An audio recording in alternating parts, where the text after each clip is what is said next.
Hello my friends, നമുക്കിന്ന് മലബാറുകാരുടെ സ്പെഷ്യലായ തരിക്കഞ്ഞി ഉണ്ടാക്കിയാലോ.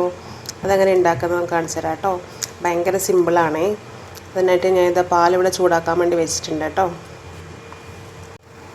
ഇത് ചൂടായ പാലിലേക്ക് ആവശ്യമായ തരി ഇട്ട് കൊടുക്കുക കേട്ടോ. റവ, നമ്മളെ നാട്ടിലിതിന് തരി എന്ന് പറയും കേട്ടോ. കണ്ണൂരിൽ നോമ്പ് കാലത്ത് ഒഴിച്ചുകൂടാൻ പറ്റാത്തൊരു വിഭവമാണ് കേട്ടോ തരിക്കഞ്ഞി.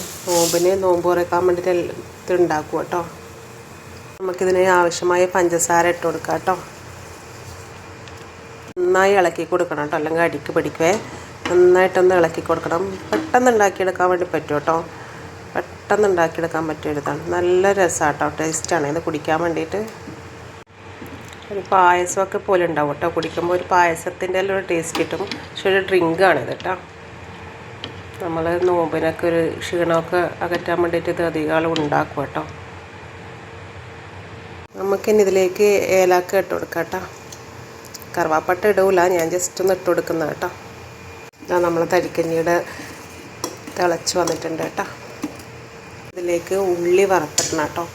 ചെറിയ ഉള്ളി, ഇതിൽ കേശുവിനിട്ടും കിസ്മിസൊക്കെ ഇടും. ഞാൻ പക്ഷെ അതൊന്നും ഇടുന്നില്ല കേട്ടോ. ഇതിലേക്ക് ചെറിയ ഉള്ളി ഇട്ട് കൊടുക്കാം കേട്ടോ.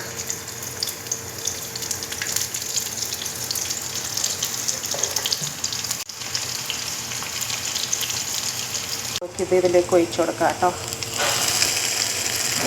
നമ്മുടെ തരിക്കഞ്ഞി റെഡി ആയിട്ടുണ്ടേ. നമ്മുടെ തരിക്കഞ്ഞി ഞാൻ ഗ്ലാസ്സിലേക്ക് മാറ്റിയിട്ടുണ്ട് കേട്ടോ. ഇതിന് ഓരോ സ്ഥലത്ത് തരിക്കഞ്ഞി, തരി കാച്ചിയത് അങ്ങനെയെല്ലാം പറയും കേട്ടോ. ഞാൻ തരി കാച്ചിയത് എന്നാണ് പറയല കേട്ടോ. ഓക്കെ ഗൈസ്, ഈസി ആണല്ലോ, എല്ലാവരും ഉണ്ടാക്കി നോക്കണേ. Okay bye. എല്ലാവരും സബ്സ്ക്രൈബ് ചെയ്ത് സപ്പോർട്ട് ചെയ്യണം കേട്ടോ. Okay bye guys.